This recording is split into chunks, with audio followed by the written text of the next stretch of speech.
12 تاریخ کو انشاءاللہ یہ تاریخی دھرنا ہوگا اسلام آباد میں. یہ جماعت اسلامی کا دھرنا ہے. حکومت سے کہتا ہوں کہ وہ ہوش کے ناخن لے, وہ اپنی چیزوں کو ٹھیک کرو, عوام کو ریلیف دو, بجلی کے بل کم کرو, ٹیکس کم کرو. کوئی دوسری صورت نہیں ہے اس کے علاوہ.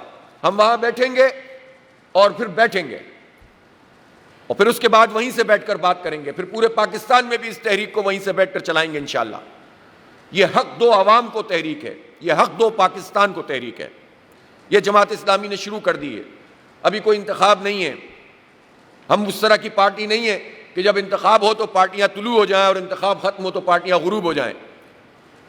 ہم جو سیاست کرتے ہیں وہ عوام کی بنیاد پر کرتے ہیں, اس کو عبادت سمجھ کے کرتے ہیں, عوام کے ایشوز پر کرتے ہیں. ہماری سیاست نفرت کی نہیں ہے, افراد کی نہیں ہے. ہماری سیاست جو ہے عوام کے حق کی خاطر ہے. اس لیے حق دو عوام کو تحریک ہم شروع کر رہے ہیں, اور 12 تاریخ کو انشاءاللہ تاریخی دھرنا ہوگا. اور اس دوران میں ہڑتال کے حوالے سے بھی ہم مشاورت کر رہے ہیں. میں تاجروں سے بھی کہتا ہوں, صنعت کاروں سے کہتا ہوں, خاص طور پر یہ جو تنخواہ دار طبقہ ہے, مڈل کلاس لوگ ہیں, پروفیشنل لوگ ہیں, وہ ہماری اس تحریک کا حصہ بنیں. پاکستان میں کوئی اور نہیں ہے کہ جو ان حالات میں ان کو لیڈ کر سکتا ہو.